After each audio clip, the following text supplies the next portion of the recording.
با نظرداشت علاقمندی فعالیت با ساختار کشاورزی و خواجگی دهات، همسال ریاست بهداشت زمین و آبیاری، سرریاست کشاورزی، کمیته اداری زمین و سرریاست حفظ محیط زیست ولایت نشست مطبوعاتی را یک جای دایر نموده، نمایندگان واسطه‌های اخبار عموم را از نتیجه فعالیت خود آگاه و با سؤال و مسئله میان آمده روشنی میاندازند. چنانچه طبق معلومات ارزیابی کرده سردار سرریاست کشاورزی، طی 6 ماه سپری شده سال جاری دهقانان ولایت در کشت و استحصال زراعت و حاصل باغات و سبزوات با نتیجه های نظررس نسبت همین دوره سال سپری شده نائل گشته، کارهای اگروتکنیک را در زراعت اساسی یعنی پخته که مساحتش امسال 49245 گکتار را تشکیل داد ادامه میدهند. همچنین کشت تکراری زراعت به میدان 25000 گکتار به نقشه کاری گرفته شده. این سمت کار در عرفه انجامیابی قرار دارد. ذکر گردید که فراوانی امروزی بازار استعمالی مردم بازگوی مهنت پرزحمت کشاورزان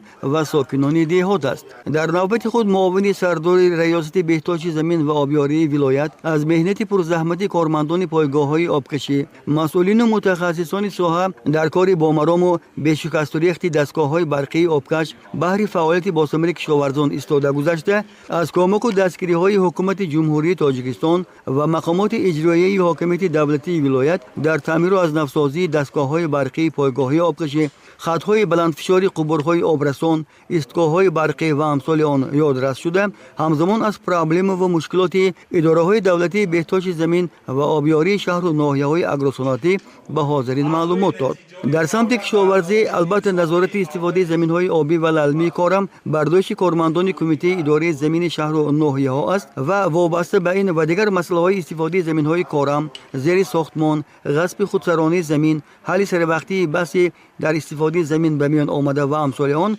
رئیس کمیته اداره زمین ولایت به نمایندگان وسایط اخبار عامه معلومات مفصل پیشنهاد کرد. کبودی‌زارکنی شهر و دهات یکی از مسائل‌های محسوب می‌یابد که در عرفه جشن بزرگ ملت 35مین سالگرد استقلال دولتی مورد توجه همگان قرار دارد. از این نقطه نظر هم با در نظر داشت معلومات ارزیابی کرده سردار سرریاست حفظ محیط زیست ولایت، نمایندگان واسطه‌های اخبار به فعالیت این نهاد مراغ ظاهر نموده آید به کمبودی و نارساگی‌ها در سمت کبودی‌زارکنی به اعتبار و به مسئولیتی در محل‌ها در پرورش نهالان همیشه سبز و سایه‌افکن قد راه‌های اتومبیلگر شناخته شده، برطرف کنی درختان خشک شده و در حالت صدمه قرار داشته و امثال آن گفتگوزار به عمل آوردند. همچنین با سوال و مسئله های بررسی کرده نمایندگان واسطه‌های اخبار عامه که فراگیری پرابلم و مشکلاتی جای داشته در سمت کشاورزی، آبرسانی و استفاده زمین بود، راهبران ساختارهای ذکر شده معلومات شفاهی مفصل